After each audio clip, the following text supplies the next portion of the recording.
Hi,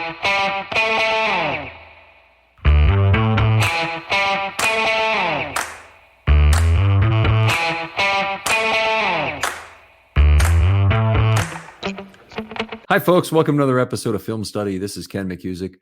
Today, we're here to talk about the affordable, I'm using in air quotes, unrestricted free agents on offense in 2023. Here to talk to me about that is Josh Reed. Josh, how you doing?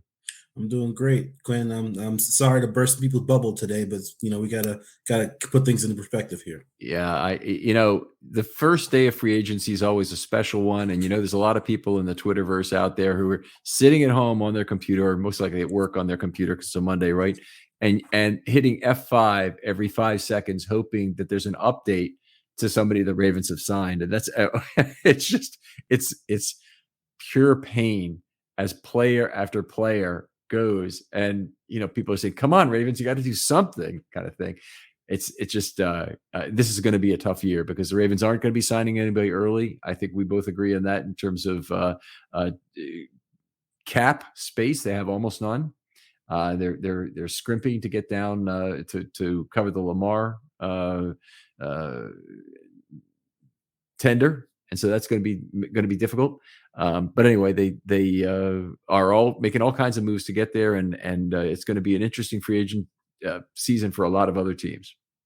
Yeah, they've already said goodbye to Chuck Clark, and they restructured Michael Pierce and Gus Edwards today, so they're slowly chipping away at that thing.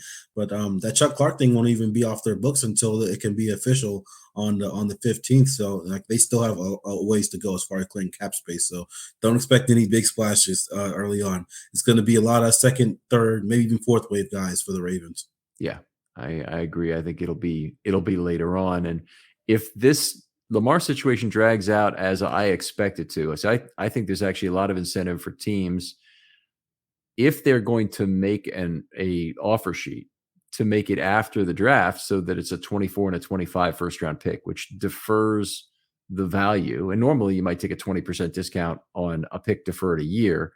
So they're deferring 2 picks a year here. It'll be, a 20% discount on the value of 2 first round picks. Very significant. It's just extremely significant. And the further problem with it is that if Lamar goes to another team and elevates that team with his own play, which he's certainly the kind of player who might be able to do that, then you end up getting worse picks yet. So, it's a potentially very rotten situation for the Ravens in a lot of ways, but most likely just we're losing the quarterback we've cheered for these last 5 years and would really not like to be doing that. I think most Ravens fans probably feel like that way. I have seen some things written online about, some real vitriol aimed at Lamar over the recent Instagram post, or I guess it was the Instagram post after the playoff game. But, it's really hard to lose players, period, in this league. And teams that draft well, they have to do it a lot. Yeah. I mean, look at the Eagles. It's a team that just won Super Bowl, and they're reportedly shopping Darius Slay and some other guys. So, it's kind of like the cyclical nature of the beast that we call the NFL and the whole business side of it. Yeah, the Rams are moving everybody. Anybody they can move, they will. They'll almost trade him for nothing at this point to get rid of players like Stafford and Ramsey, get out of their contracts. And it looks to me like the Rams are willing to accept a big down year right away. It's not like the Rams were good this year at all anyway. So I think they realize that any kind of competition for a championship right now is out of the question. So now the question is, are they going to full, you could call it tank mode, but it's get the money off the books mode at the very least. And I think they're probably at that point. It'll be interesting to see if other teams are eager to take them up on some of those contracts. Potentially, one of the interesting players out there, if the Ravens were to lose Lamar somehow, Matthew Stafford, if you don't have to give anything up for him, if you don't have anything to give much up to get for him in terms of draft capital, is a reasonably priced quarterback. I mean, you get years 35 to 38, ages 35 to 38 out of him, but he comes for an average, I think, of what's left on the books. It's something like 4 years and about $30 million per year. When you take out those prorated bonuses, very reasonable. It's even lower than what Lamar will earn on the cap. So on the tag rather. So I'm not saying it's a good replacement for Lamar. I'm just saying that the Rams may have something of value there to trade. Yeah, and one of the things I appreciate about fans like you and other reasonable people, it's like like I'd never want my team to be like what the Rams did. Like, yeah, you want like one breath, like, yeah, it may go all in, but this whole bottoming out thing, like, I don't want, I'd never want my team to do that. To where like, like they go all in on this gamble, and then your team is literally has to get blown up like a year or two after that, and then you're gonna be in like the wilderness for God knows how long until you can go all in again because they have no picks for a long time. Yeah, it's not something I want to go through as a season ticket holder. And actually, I just looked up Stafford's money.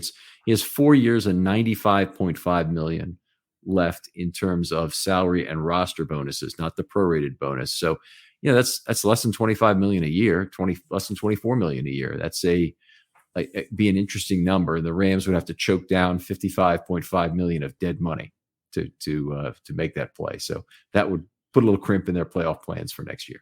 Yeah, thanks, but no thanks. All right. So, looking at the players, we kind of struggled with how to do this show because I'm not going to do a position by position review of free agents. So Josh is doing the entire offense. Might be Josh, might be somebody else does the entire defense because he's very good, obviously. But we're not doing position groups this year like we would in a previous year. It's just not enough money to justify that. Yeah, no, it's really going to be a bare bones kind of free agency period now, and that's the whole pay the piper kind of thing. But where do you want to start? You want to start with our pipe dream guys, or Sure. Let's talk about the guys who are so priced out that they won't make it, and there's a whole nother layer above the people that I have on my list. But go ahead. Okay, this is start off with guys that the Ravens have no shot at, and it's these are guys that the Ravens have been linked to or rumored to be interested in. I know Matthew Berry said that the Ravens are really like Anthony, it's Alan Lazard, but he's a guy that even though he's not going to make top of the market money, he's still going to make out of the Ravens price range money. I mean, I got his over the cap thing pulled up right now, and he's projected to make an annual of $12.5 million.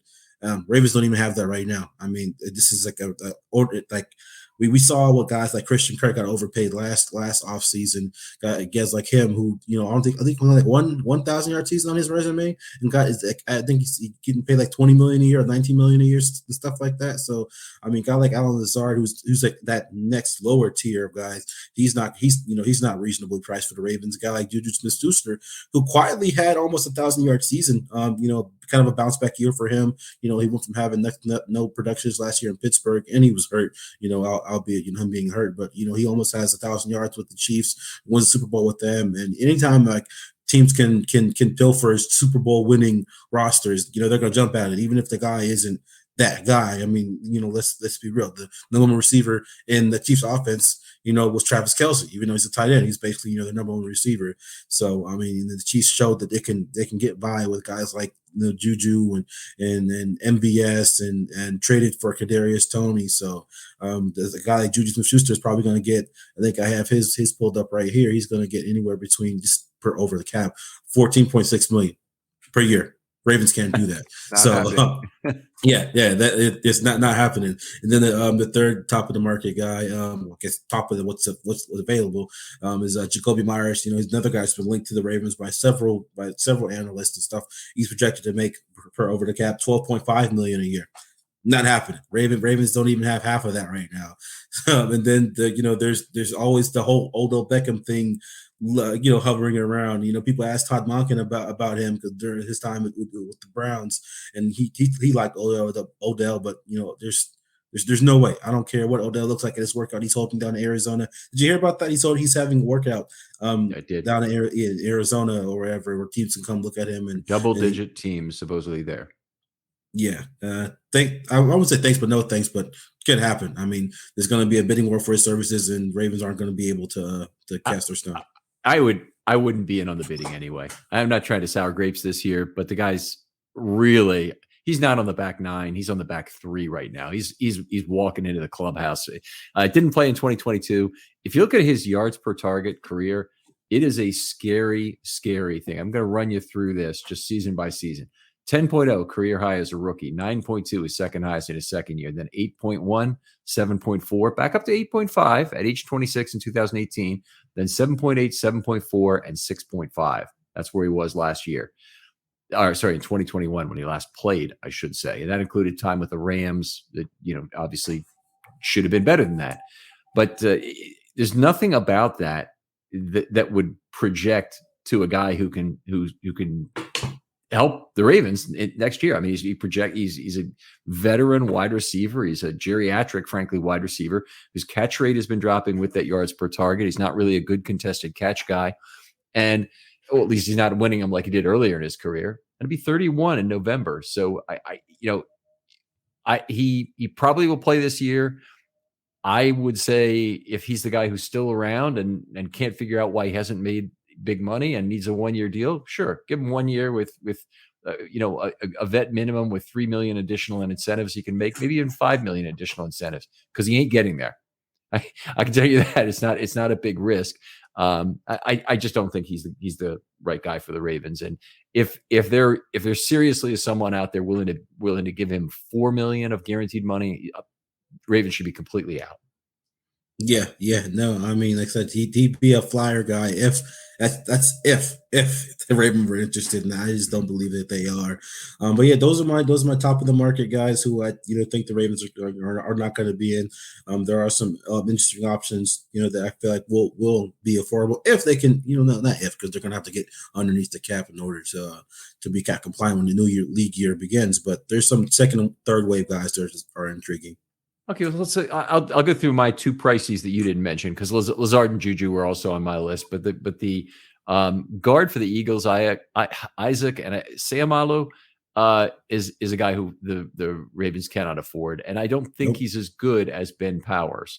And Ben, obviously, I saw something recently saying that somebody didn't think he would get paid. I completely disagree. Of the guards out there, he clearly is one of the very best, and I think unless you buy into somehow the PFF combined number, you really got to love Powers for his pass blocking being so near the top of the league. His penalties are very low. I really expect him to get paid. I don't think there's the hope that he'll be kind of last year's Bradley Bozeman that kind of overrates his value in the market and could have had a deal with the Ravens. It's just Powers is going to get paid. So I'm confident of that.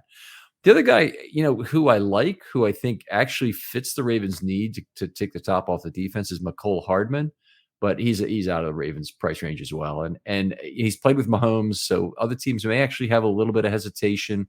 Doesn't have a perfect injury history from last year, but he has a general lack of injuries in his career, and he's still young, ascending catch and yard per target rates. I just see him as out of the Ravens' price range, even though if I were wanted a mid-range wide receiver cost guy, he would probably be the guy I would pick out of this year's group. Yeah, he's probably gonna get I feel like he's gonna get a contract in line with what MVS got last year. Take the top off defense kind of guy, kind of like a Tyreek Hill replacement. Because I remember when they first drafted McCole Hardman, that was he was supposed to be like the Tyreek Hill in case Tyreek, because he had legal troubles at that time. So he was supposed to be looked at as, this is a direct replacement for Tyreek Hill, which he never was. But he's still speed kills, and people pay for speed. Yeah.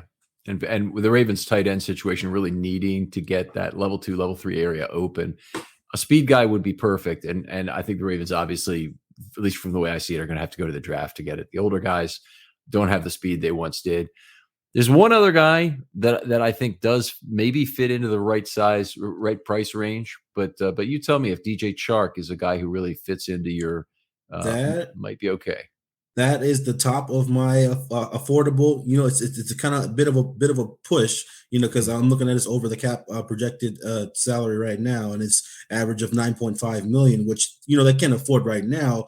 But make another few moves, and maybe I just think DJ Chark. I don't even know if he's going to get that. I feel like he's the kind of guy that might, because he signed with the Lions as a 1-year prove-it deal, didn't really pop. So I think he might want to go to another offense. I mean, this is I don't know how much Pro Bowl means anymore, but he's he was a Pro Bowl receiver down in Jacksonville and went to the Lions on a 1-year prove-it deal. Didn't really prove it. So I think he might be in line to want to do that again, because I don't think think he's going to want to go back to Detroit because they have Amon-Ra St. Brown and then Jameson Williams, who's going to be a big factor in their offense next year. Yeah, the reason I like him is he did not play with a good quarterback last year, obviously in Goff. So that's not it's not playing with a lot of advantage. He did play indoors. His catch rate was still pretty low.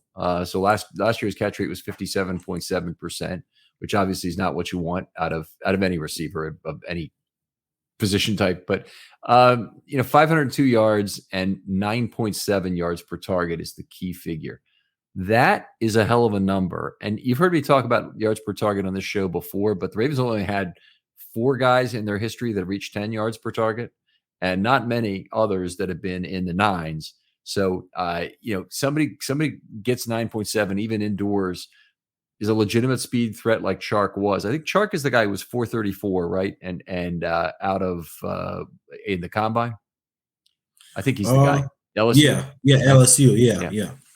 And so he's still got a lot of that speed. I'm sure not quite the burner he was at the combine because that's kind of the peak of everybody's speed number, but still a guy who could take the top off of defense. And I'd be excited to try and get him in Baltimore. Could be a good extended play guy for Lamar on some of those long throws. Yeah, definitely. He's a guy I'd love to see them sign to maybe like a 2-3 year deal on somewhere between 4 and 6 million. That'd be like my perfect range for him as far as ideal contract wise. But he's a good size, speed, and he can make contested catches too. So he's a guy I feel like the Ravens are kind of the mold that they've been looking for a while, and he'd be at this stage of his career where he's kind of looked. I wouldn't say revive his career, but kind of like looking for a bounce back.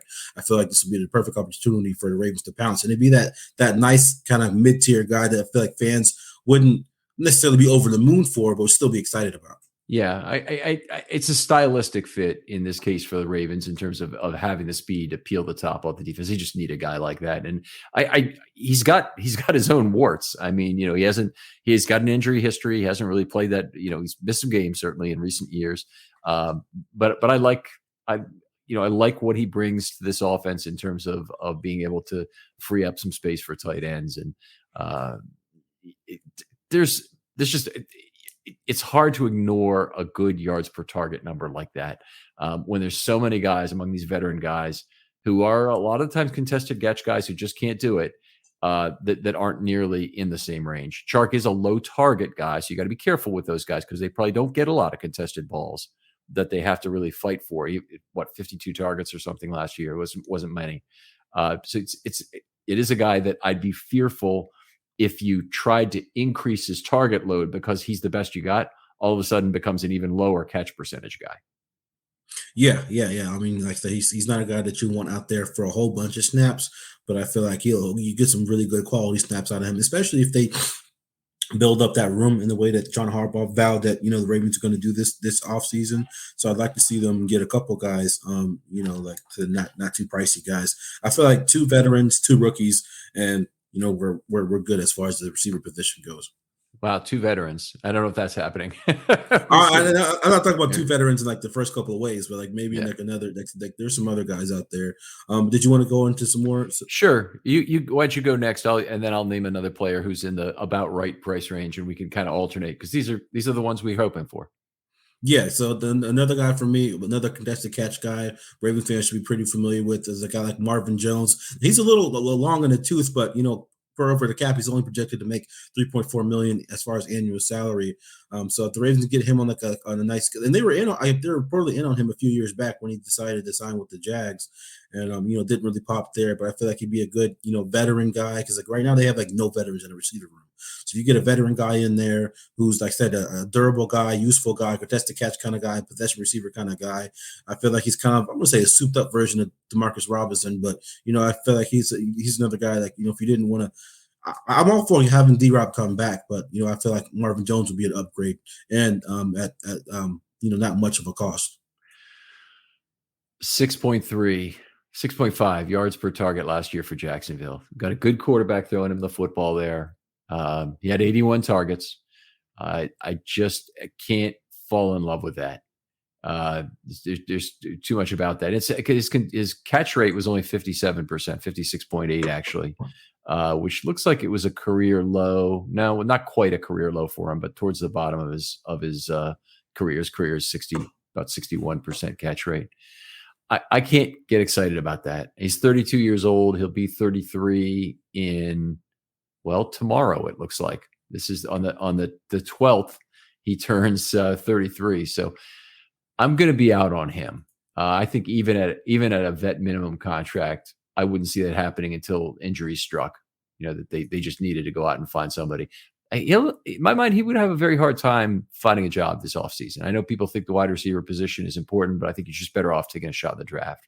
Yeah, to me, he's like a third wave kind of guy. So he's not at the top of my list. Another guy I like a lot. He's nice role players. Mac Hollins played for the Raiders. He's only projected to get about 2.4 million annual salary. So he's kind of like a nice role player. Big body dude with speed too. So you kind of get like a 2-for-1 special kind of thing with a guy like that. Not too long in the tooth. And Maryland kid. Yeah, yep. And he's made some big plays for the Raiders past few years, especially in some of their clutch moments. He's kind of, especially when Waller has been in and out of the lineup, he's kind of Derek Carr's go-to guy when it comes to those jump ball things. So he has speed and he has a nice wide catch radius. Yeah, I don't know exactly how he ran originally, but it's been a few years now. He's 29. Actually, let's be clear about that. Yeah, he'll be 30 in September. So probably too far gone for me, but he could. Do you need a moment? Yeah.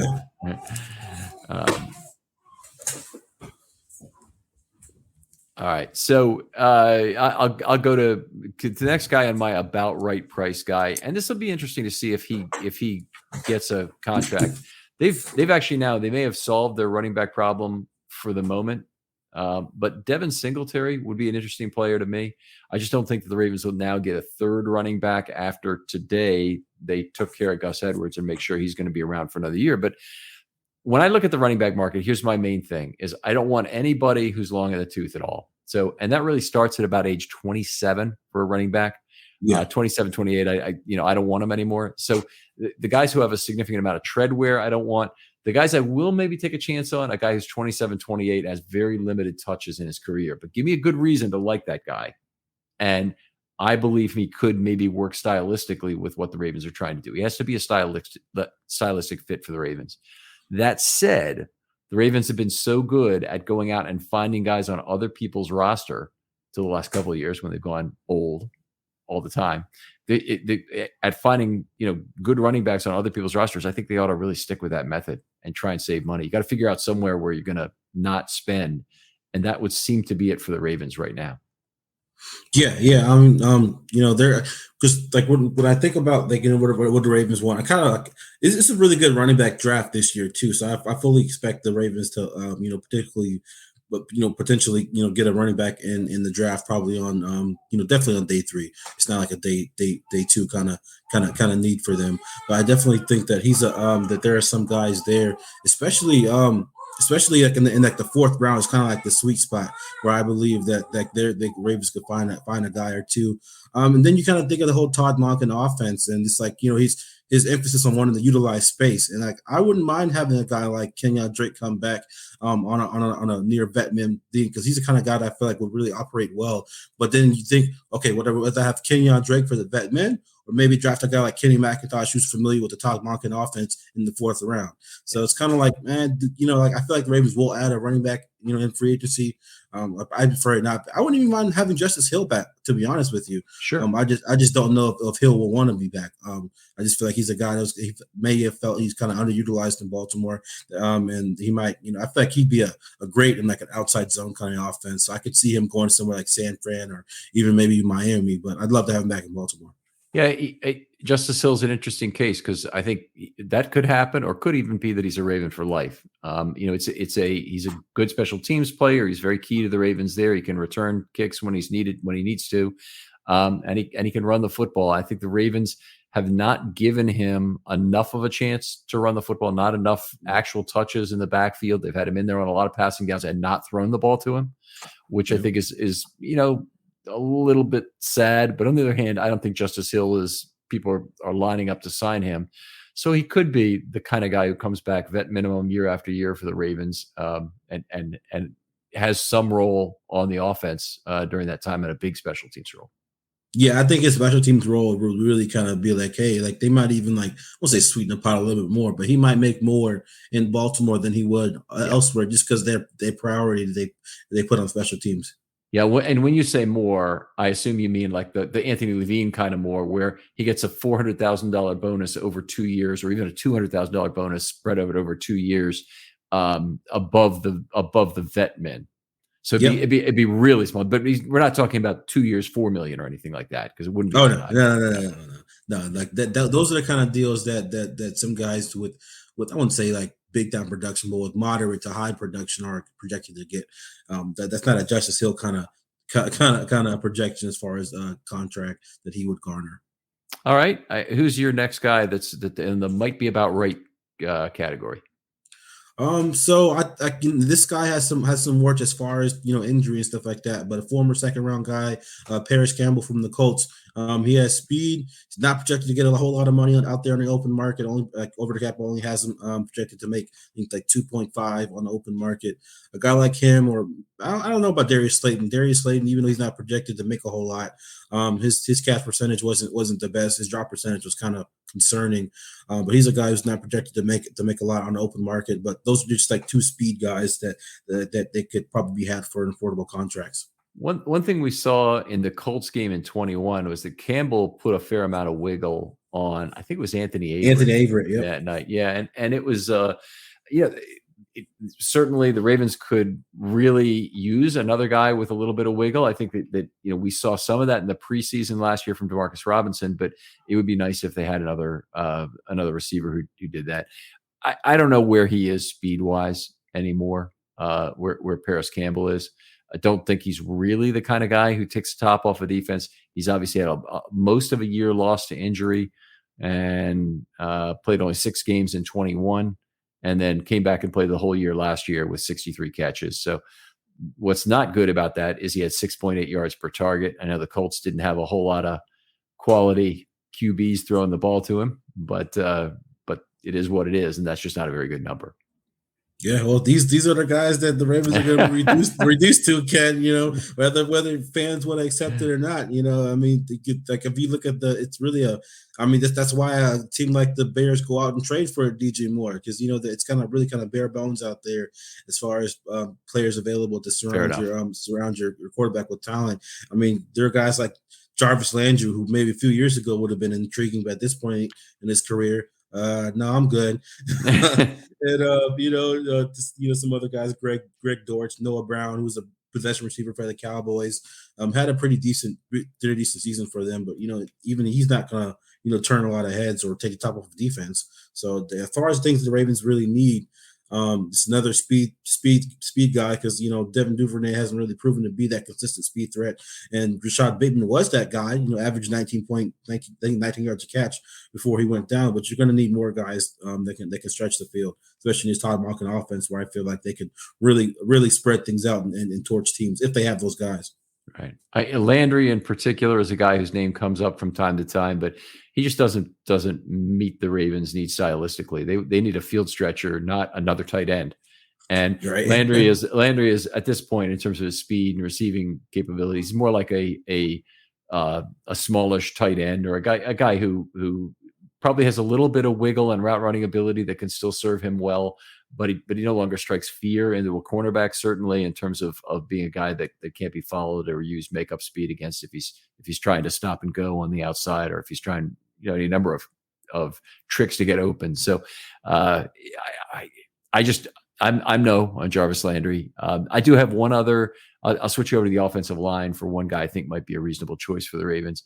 There's a lot of highly damaged properties in the offensive line, and then there's a bunch of guards that the Ravens can't afford, with a couple I named in Powers and Ciavalo being a couple of them. But the guy who might be affordable and might be reasonable is Bradley Bozeman. I would give the Ravens a backup center. And I guess Cologne is going to his 4th year this year, if I recall correctly. And he's not a free agent now, right? Cologne is going to his 4th year. 2020 was his first year, so 2020. Number 4. Yeah. Yep. Okay, so he'll still be around. So in theory, he could make the team. Bozeman, I think, is a little bit better player, and what he did in terms of being able to pull as a guard was something that's quite valuable. I think he'd be a guy that would be a reasonable fit for the Ravens again. Didn't have a great year with Carolina, didn't have the job the entire season over there. So it'll be an interesting question as to how much he makes. But he's behind a lot of guards. The Ravens know who he is. He knows the Ravens system, and I think for that reason, he might be a reasonable guy to try and reacquire. It's not. I don't think it'll be big money either. I think that he'll come pretty cheap, honestly. Yeah, no, he signed with Carolina on like a 1 year prove deal with like some incentives, and I'm not sure how many of those incentives that he hit, but I know it probably wasn't much, just because like I said, I think he got hurt, and then he didn't keep the job. So he'd be a guy that I'd love to welcome back to Baltimore, especially on a very reasonable price contract. It's just I was going through some of the guard lists, and after some of the guys that the Ravens clearly can't afford, like a Powers or a Sayamalu, and I'm not really interested in a guy like Gabe Jackson, even though he got cut would be salary cap casualty. He's too long in the tooth and didn't particularly play, all that well in Seattle. So I mean, I feel like when it comes to guards, I feel like Ravens can always like find guys in the draft, but the problem is they don't have a whole lot of picks this year. Well, And it could so get a UDFA. I'm about to say, yeah, and then there's always that option too. Yeah, they're really good at finding, especially interior linemen when it comes to undrafted free agents, and they have a nice long history of that. Look, a guy like a Patrick McCary, 5 position player. One of my dream fits in this year's draft. They probably won't be in range to get. He's probably going to go in the second or third round, and I don't think they're going to spend the third round on the offensive line with a guy like Cody Mock from North Dakota State. He's kind of like a souped up Patrick McCary, a guy who played tackle in college, but that can play all 5 positions. That's another story for another time. But he's one of my guys. When you get into the draft talk, you remember him because one, he's ginger, and two, he's toothless. He has his front 2 teeth are missing. So Wow. he's interesting. He said he might get them fixed when he gets to the league, but it also might just kind of be his calling card. So he's a guy that I like. But yeah, when it comes to offensive veteran guards. Like I said, I don't think the Ravens are going to be, like you said, they're definitely going to be big spenders. And I wouldn't be surprised if they didn't wait till after the draft to see what kind of shakes out to maybe pick up another guard or two to add some competition for a guy like Ben Cleveland, who's heading into a pivotal third season for him. Yeah, obviously very big year for Cleveland. We still haven't heard absolutely Kevin Zeitler is coming back, and I hope he wants to. But I haven't heard anything definitive that says he's definitely coming back, and something even tells me that he might retire. So I'm concerned about that, and I think the Ravens may end up needing a guard. And if Powers ends up being a bust, and I think the Ravens' feelings about him are not entirely clear at this moment, given the fact that he didn't win the job from Powers at some point during last season. Powers played pretty well, so it would have been hard for him to do it, but then again, that's what he was supposed to do. Is a much bigger, highly drafted body was supposed to be able to take a job from somebody. And, it never happened. The hype around surrounding Ben Cleveland after he got drafted kind of got a little out of hand. I mean, he was getting compared to Sir Gregor Clegane from Game of Thrones, the whole mountain thing, and I mean, like when you look at it with his shirt off, I mean, he doesn't look like a typical offensive lineman. The guy looks like a freaking Viking, but it doesn't always translate to the field, and for whatever reason, he's had some nice moments. Pass blocking and in run blocking, but it just hasn't been consistent enough for the Ravens to keep him on the field. And a guy like Ben Powers, really had his breakout season last year. I think more than anything was just so consistent. I mean, that consistency is really key. Like, because as we see sometimes with Lamar, one bad block can send him to the shelf for 5 weeks. It was McCary this past year. When he got beat by the outside linebacker by the Broncos, and then last year it was Cleveland game. I'm not sure if it was Villanueva's guy or somebody, but it was JLK who came and clipped his ankle, and that's what kind of sent him on the shelf. Yeah, I have to go back. I actually don't know who missed that block, or if there was even really a missed block at all, and it was just he used space or came when the rollout had started. But yeah, it's a bad matchup for the Ravens, generally speaking, with fast pass rushing inside linebackers against them. That's definitely not Lamar's ideal situation. A couple of the guys on the guard list that I looked at, but I'm probably a no on. But they might. These are the kind of guys, the last gasp guys, Nate Davis and Evan Brown, and neither of them is all that old. but both of them are not that good. And they're both to be like reclamation projects in a way. Nate Davis played has played some time at Tennessee. I think he's about 27 years old now. I might be wrong about that. Yeah, I remember him when he came out of UC Charlotte. Yeah. And Evan Brown, the guard for Detroit, hasn't shown all that much to date yet. But he's a guy, if the Ravens see something they can fix, or they think they can see a guy who could be a pulling guard, maybe you get him. I think either case, those guys are 1-year guys. There's not a multi-year contract there. So hopefully it would fit the vet minimum kind of level. And if you're talking about Powers not getting paid, and there's just too many guards out there who are above average in the whole class, free agency class, those guys don't have any hope at all if Powers doesn't get paid. I mean, they're way down the totem pole from him. How about other players maybe that are either in the range or maybe damaged goods that you would consider on under some terms? I mean, like I said, there's some guys that had high expectations coming to a guy like Cody Ford, another guy who was highly drafted, but hasn't really dominated. Max Sharping, another guy. Will Hernandez, another dude. These are kind of just like Jags at this point, but kind of like shot in the dark kind of dudes who could probably be had for cheap 1-year deals. I wouldn't touch a guy like Trey Turner. I'm good on him. Yeah, as far as guards go, like I said, I mean, Dalton Reisner is a guy who's probably going to get paid. Yeah, it's kind of slim pickings as far as needle movers for me. What do you think about Robbie Anderson or Damiere Byrd? Both the guys are kind of long in the tooth. I think Robbie Anderson is about to be 30 here pretty soon. And Damiere Byrd, I think he's 30 or 30 plus. But these are two that kind of field stretcher dudes might be able to be had on 1-year contracts for low money. What do you think about those two guys? I can't rule it out for what it is. Robbie Anderson's been terrible the last 2 years. 4.7 and 6.4 yards per target in 154 targets. So it's not a trivial amount of targets. He's really been awful. Catch rate's been in the mid 40s during that time. So I think I would stay away from him. He'll be 30 in May. So yeah, I'm probably a no on that. A no on him. And the other one is you didn't say Bird, did you? Or did you say Bird? Yeah, Damiere Byrd. He's kind of been a undersized but still kind of speedy, take top of a defense kind of guy. He's certainly been around the league. He's 30 now. He'll be 30 when he plays this season as well. He's never really gotten a lot of playing time, but last year he was decent in very limited playing time for Atlanta. And his career is not terrible in terms of yards per target or anything. I wouldn't be all that excited about him. I don't know what kind of route runner he is. He's a smaller guy.